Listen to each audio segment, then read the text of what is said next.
చరిత్ర మొత్తాన్ని ఒకసారి చూసుకున్నట్లయితే ఈ ప్రపంచం మొత్తం కూడా ఏదో ఒక ప్రాంతంలో ఏదో ఒక దేవుడి ఒక గుడి అనేది ఉంటుంది. భారతదేశంలో అయితే ప్రతి ఊర్లో ఒక గుడి అనేది ఉంటుంది. కానీ ఈ ప్రపంచం మొత్తంలో కొన్ని గుడులకు మాత్రం కొన్ని శాపాలు అనేవి ఉన్నాయి. ఆ శాపాలను కనుక విన్నట్లయితే చాలా వింతగా ఉన్నట్లు అనిపిస్తుంటుంది. అటువంటి కొన్ని రహస్యమైన దేవాలయాల గురించి, వాటి వెనుకున్న కొన్ని శాపాల గురించి మనం ఇప్పుడు ఈ వీడియోలో తెలుసుకుందాం. నెంబర్ 1, కిరాడు ఆలయాలు. ఈ కిరాడు ఆలయాలు అనేవి ఇండియాలో ఉన్న రాజస్థాన్లో ఉన్నాయి. ఇవి ఒకటి కాదు, 5 గుడులు. ఈ గుళ్ళన్నీ కూడా 12వ శతాబ్దంలో నిర్మించినట్లుగా వీటి యొక్క కార్బోనేటింగ్ టెస్టులు చెబుతున్నాయి. వీటిని నిర్మించి దాదాపుగా 800 సంవత్సరాలకు పైగా గడుస్తున్నప్పటికి కూడా ఇవి ఇప్పటికీ ఒక పురాతన కాలం నాటి శాపం ఇంకా దాని ప్రభావం చూపుతూనే ఉందంట. ఈ కిరాడాలయాల చుట్టూ అందమైన అద్భుతమైన రాతి చక్రాలు ఉంటాయి. ఎంతోమంది రాజులు ఈ గుడి దగ్గరకు వచ్చి ఈ గుడిని పూజించేవారంట కూడా. చరిత్రలో ఉన్న కొన్ని కథల ప్రకారం ఒకసారి ఒక ఋషి ఈ గుడికి చాలామంది ప్రజలు రావడం, వాళ్ళందరూ కూడా దేవుడికి నైవేద్యం సమర్పిస్తూ బోల్డంత తిండిని, పాలని, నీటిని వృధా చేయడం చూశాడంట. అదే సమయంలో వాళ్ళు బయటకు వెళ్ళి ఆకలితో అలమటిస్తున్న వాళ్ళని అసలు పట్టించుకోవడం లేదంట. ఇదంతా చూసిన తర్వాత ఋషికి దేవుళ్ళని పూజించడంలో తప్పు లేదు, కానీ ఇలా మనుషుల్ని పట్టించుకోకుండా దేవుళ్ళని మాత్రమే పూజించడం నచ్చక ఆ గుడికి ఒక శాపం విధించాడంట. అదేమిటంటే ఎవరైనా సరే ఆ గుడిని సూర్యాస్తమయం తర్వాత దర్శించుకున్నట్లయితే వాళ్ళందరూ కూడా ఆ గుడి దగ్గర శిలగా మారిపోతారని, ఇప్పటికి కూడా ఈ శాపం అలానే ఉందని చాలామంది నమ్ముతుంటారు. అందుకనే ఈ ప్రాంతాన్ని పగలు దర్శించుకున్న వాళ్ళందరూ కూడా సాయంత్రం అయ్యేలోపు అక్కడి నుంచి వెళ్ళిపోతారు. Number 2, Wat Phra Kaew. Wat Phra Kaew అనే ఈ ఆలయం సెంట్రల్ థాయిలాండ్లో ఉంది. ఈ ఆలయం అనేది చూడడానికి చాలా అందంగా అద్భుతంగా కనిపిస్తుంటుంది. కానీ రీసెంట్గా ఆగస్టు 2012న కొంతమంది బౌద్ధులు ఈ గుడిలో ఒక దెయ్యం అనేది తిరగడం గమనించారు. ఆ దెయ్యం ఒక ఆకలి దెయ్యమని, దాని పేరు ప్రెటా అని అంటున్నారు.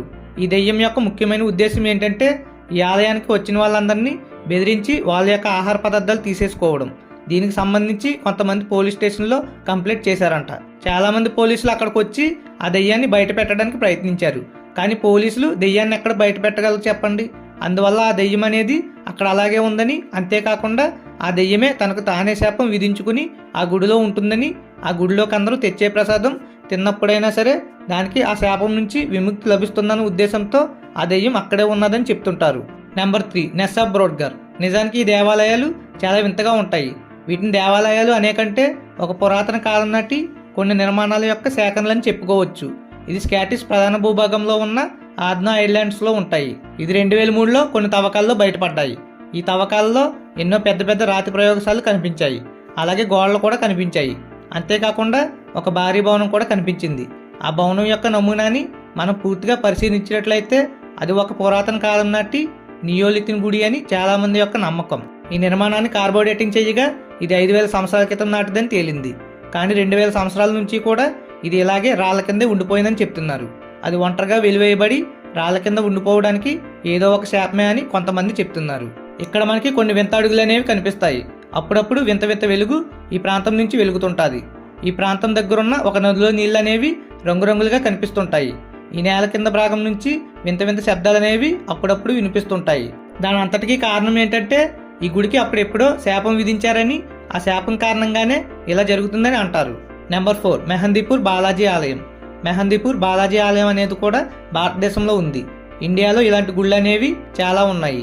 ఈ గుడి అటు భక్తితోని అటు శాపంతోని రెండిటితోని నిండి ఉంటుందని చాలామంది నమ్మకం. దానికి కారణం ఏంటంటే ఇండియాలోని ఏ గుడిలో జరగని విధంగా ఈ గుడిలో భూత వైద్యం కూడా జరుగుతుంటుంది. అది కూడా గుడి లోపలనే. కొంతమంది నమ్మేది ఏంటంటే గుడి లోపల కొంతమందికి దెయ్యాన్ని వదిలిస్తుంటారు కదా, అలా వదిలించిన దెయ్యాలన్నీ ఈ గుడి లోపలే తిరుగుతుంటాయి.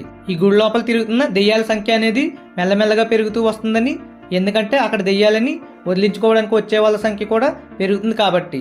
అలా ఇక్కడ పెరుగుతున్న దెయ్యాల సంఖ్య అనేది మరింత బలపడి దెయ్యాలకి మరింత బలం అనేది పెరిగి అవి ఈ గుడి మీద శాపాన్ని విధించాయని, ఈ గుడి లోపలికి వచ్చే వాళ్ళందరికీ కూడా అనారోగ్యం కలిగించడమే ఆ శాపం యొక్క ముఖ్య ఉద్దేశం అని చెప్తున్నారు. మరికొందరు చెప్పేది ఏంటంటే ఈ గుడి లోపల బయట చుట్టుపక్కల అన్ని చోట్ల కూడా ఏదో ఒక ప్రతికూల శక్తి అనేది మన చుట్టూ తిరుగుతున్నట్లుగా, మనల్ని వెంబడిస్తున్నట్లుగా మనకు అనిపిస్తుందని చెప్తున్నారు.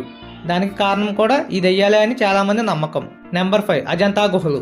ఈ అజంతా గుహలు అనేవి కేవలం గుహలే కావు, ఇది ఒక బౌద్ధుడి ఆలయం కూడా. ఇది ఎప్పటి కాలం నాటివి కావు. ఇవి ఇండియాలో ఉన్న మహారాష్ట్రలో ఉన్నాయి. ఇవి 30 స్మారక కట్టడాలు. ఇవన్నీ కూడా రాళ్లను చెక్కడం ద్వారానే రూపొందాయి. ఈ అజంతా గుహల్లో మనకి ఎన్నో అద్భుతమైన చెక్కడాలు మరియు పెయింటింగ్స్ కనిపిస్తాయి. ఈ బౌద్ధుడి ఆలయం అనేది దాని చుట్టూ తిరిగే కథల వల్ల ఇది మరింత అభివృద్ధి చెందింది. కొన్ని కథల ప్రకారం ఈ గుహలు దాదాపుగా 2000 సంవత్సరాల క్రితం నిర్మించారు. దీనిలో చాలా గదులు ఉన్నాయి. ఇవన్నీ కూడా ఇందులో ఉన్న కట్టడాలన్నింటినీ కూడా ఒకదానికొకటి కలిపి ఉంటాయి. ఇక్కడున్న మరికొన్ని కథలు చెప్పేది ఏంటంటే దీని చుట్టూ ఉన్న అలంకరణలు, శిల్పాలు, గుహల గోడలు ఇవన్నీ కూడా ఆకాశంలో కనిపించే వింత వస్తువుల ఆధారంగా తయారు చేసినవే అని చెప్తున్నారు. కొందరు చెప్పేది ఏంటంటే ఇది మనుషుల మీద దేశంతోనే నిర్మించారని చెప్తున్నారు. ఈ గుడిలో ఉన్న గుహలు, నిర్మాణాలు ఇవన్నీ కూడా శాపం విధించబడినవే అని, అందువల్ల వాటిని తాకినా లేదా అక్కడే ఎక్కువసేపు ఉన్న ఆ శాపం వాళ్ళకి తగులుతుందని చాలామంది నమ్ముతుంటారు. నెంబర్ 6 తనాహ్లోట్. తనాహ్లోట్ అనేది ఒక గుడి, కానీ ఈ గుడి ఒక అందమైన నగరంలో ఉంటుంది. ఆ నగరం పేరు బాలి. ఈ ఆలయం పేరు తనాహ్లోట్. దీని చుట్టూ చాలా అందమైన దృశ్యం కనిపిస్తుంది. కానీ చాలామంది ఈ గుడికి రావడానికి భయపడతారు. ఎందుకంటే ఈ గుడికి ఒక యువరాణి ఒక శాపం విధించింది కాబట్టి. ఒకసారి ఆమె పెళ్లి చేసుకోబోయే యువరాజుతో కలిసి ఈ గుడికి వచ్చింది. ఈ గుడిని దర్శించుకున్న తర్వాత ఆ యువరాజు ఆమెను వదిలేసి మరొక రాణిని పెళ్లి చేసుకున్నాడంట. అప్పుడు ఆ యువరాణి మనసు విరిగిపోయి ఆ గుడిని మరియు ఆ దీపం మొత్తాన్ని శపించింది. ఎవరైనా పెళ్లి కాని జంట ఆ గుడికి గనుక వచ్చినట్లయితే వాళ్ళకి ప్రతికూల శక్తి అనేది వాళ్ళ మీద ప్రభావం చూపి ఒకరితో ఒకరు గొడవలు పడి వాళ్ళు విడిపోతారంట. అందుకనే ఈ ప్రాంతానికి పెళ్లి కాని వారు ఎవరూ కూడా ఇక్కడికి రారు. నెంబర్ 7 అమీదాజీ ఆలయం. ఈ కథలో మనల్ని భయపెట్టే అంశం ఏంటంటే ఇది నిజమని చాలామంది నమ్ముతుంటారు. దీనికి సంబంధించిన ఎన్నో సంఘటనలు అనేవి ఈ గుడిలో జరిగాయని చెప్తుంటారు. ఈ ఆలయం జపాన్లో ఉంది. ఈ ఆలయం కూడా శాపం అనేది ఉందట. ఓయిచ్ అనే వ్యక్తి ఎంతో గొప్ప కథలు చెప్తాడు. ప్రతి ఒక్కరూ అతని కథలు వినడానికి ఇష్టపడేవారట. ప్రతి ఒక్కరూ కూడా అతనితో అడిగించుకుని కథలు చెప్పించుకునేవారట. కానీ హోయిచ్చి కళ్ళు లేని వ్యక్తి. అందువల్ల ప్రతిరోజు రాత్రి ఒక సమురాయ్ యోధుడు అతని దగ్గరకు వచ్చి అతని మహారాజు దగ్గరకు తీసుకుని వెళ్ళి వాళ్ళకు కూడా కథలు చెప్పేవాడట. అతని ఈ గుడిలో ఉన్నంతకాలం ఈ గుడి చుట్టుపక్కల ఉండే ఒక దెయ్యం కూడా అతని కథలు వినేవంట. అతన్ని ఎప్పుడైతే రాజు దగ్గరకు తీసుకెళ్లిపోయారో అప్పుడు ఆ దెయ్యం అతని కథలనేవి వినలేకపోయింది. అందుకని ఆ దెయ్యం కోపంతో వెంటనే ఆ గుడికి శాపం విధించింది. ఆ శాపం ఏంటంటే ఎవరైతే ఆ గుడికి వచ్చి వాళ్ళకి కావాల్సింది కోరుకుంటారో అది ఖచ్చితంగా దూరం అయిపోయేటట్లు శాపం విధించింది. Number 8 stone henge. Stone henge గురించి మనలో చాలా మంది వినే ఉంటారు. ఇంగ్లాండ్లో ఉన్న ఈ అద్భుతమైన శిల్పాలనేవి ఎంతోమంది పర్యాటకులను ఇప్పుడు ఆకట్టుకుంటుంది. కానీ ఇప్పటికీ శాస్త్రవేత్తలకి అర్థం కాని విషయం ఏంటంటే అన్ని వేల సంవత్సరాల క్రితమే అంత భారీ రాళ్ళని ఎలా ఒక చోటకి చేర్చి ఒక ఆకారాన్ని తీసుకొచ్చి ఒకదాని మీద ఒకటి ఎలా చేర్చారన్నది. ఇవేవి ఎవరికీ అర్థం కావడం లేదు. కొంతమంది చెప్పేది ఏంటంటే ఈ స్టోన్ హెంజ్ అనేది ఒక భారీ ఆలయ నిర్మాణం అని చెప్తున్నారు. మరికొందరు చెప్పేది ఏంటంటే ఇది ఎంతోమంది మానవ త్యాగాలకు చెందిన భూమి అని చెప్తున్నారు. ఏది ఏమైనప్పటికీ వాళ్ళందరూ చెప్పేది ఏంటంటే ఈ ప్రాంతానికి ఒక శాపం ఉంది. దానికి కారణం ఏంటంటే ఈ స్టోన్ హెంజ్ను సృష్టించిన వాళ్ళు వేరొక ఉద్దేశంతో సృష్టిస్తే ఇప్పుడేమో అది ఒక ప్రదేశంగా మారిపోయింది. అది వాళ్ళకి నచ్చట్లేదు. అంతమంది ఈ ప్రాంతానికి రావడం, అందుకనే వాళ్ళందరికీ కీడు జరగాలన్న ఉద్దేశంతో ఈ ప్రాంతానికి చూడడానికి వచ్చిన వాళ్ళందరికీ ఏదో ఒక నష్టం జరుగుతుందని, ఆ రాయలను తాకిన వాళ్ళకైతే మరింత నష్టం కలుగుతుందని చెప్తుంటారు. ఇలాంటి మరిన్ని వీడియోస్ కోసం నా ఛానల్ని సబ్స్క్రైబ్ చేసుకోండి. సబ్స్క్రైబ్ చేయడం మాత్రం మర్చిపోకండి. Please do subscribe.